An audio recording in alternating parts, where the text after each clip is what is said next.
1, 2, 3, boom! 1, 2, 3, talaga tayo. 1, 2, yan! Yan! Thank you. Yan! Cute! Nakakaya sa makulit. Okay. Turuan kayo ni Mami. Look here.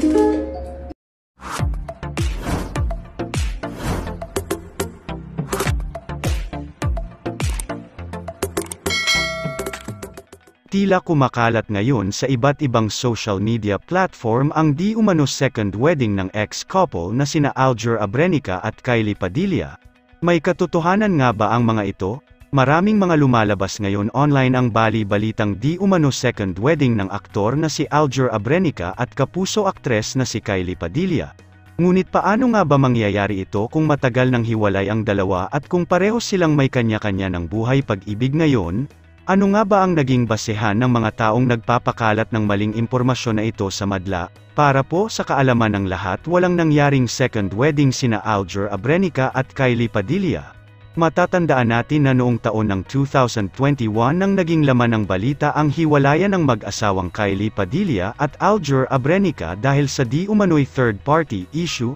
Naging kontrobersyal pa nga ang kanilang hiwalayan matapos silang magpalitan ng iilang post sa kani-kanilang social media na tila patama sa isa't isa. Dumating pa sa puntong hinamon ng aktor na si Alger Abrenica ang ex-wife nitong si Kylie Padilla na sabihin ang tunay na dahilan ng kanilang hiwalayan at kung sino nga ba ang tunay na nanira ng binuo nilang pamilya na siya namang naging dahilan upang magpaunlak ng panayam ang aktres na si Kylie Padilla sa programang Kapuso Mo Jessica Soho, para ibigay ang kanyang side at para matuldukan na din ang issue. Nadawit nga din sa hiwalayang Kylie Padilla at Alger Abrenica ang Viva Max artist at anak ng aktor na si Jeric Raval na si AJ Raval na dahilan di umano ng hiwalayan ng dalawa. Sa ngayon ay mas pinili at napagkasunduan na lamang ng ex-couple na sina Alger at Kylie na maging masaya na lamang para sa isa't isa at maging isang mabuting magulang sa mga anak nilang sina Alas at Axel na mas lubhang naapektuhan sa kanilang naging hiwalayan. Matatandaan natin na nito lamang buwan ng February sa kasalukuyang taon sa araw mismo ng Araw ng Mga Puso ay matapang at proud na isinapubliko nina Alger Abrenica at AJ Raval ang kanilang relasyon. Nagbigay naman ng pahayag si Kylie ukol sa naging pag-amin nilang ito. Ayon kay Kylie, masaya daw siya para sa buhay pag-ibig ng dati nitong asawa na si Alger.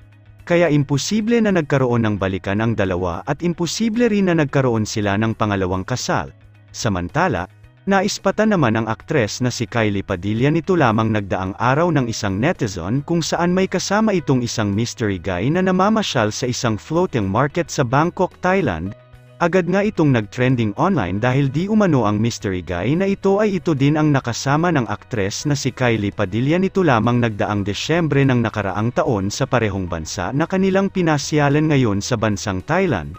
Bagamat hindi pa nga ito formal na pinapakilala ni Kylie Padilla sa publiko dahil marahil mas gusto muna nitong maging private sa kanyang buhay pag-ibig ngayon matapos ang kanilang hiwalayan ng dating asawang si Alger Abrenica. Kylie! Hi, Kylie! Miss Kylie! Hello po! Sabi na nga ba? Sabi na nga ba, ikaw yung nakita namin. Hi, Miss Kylie! Hi po!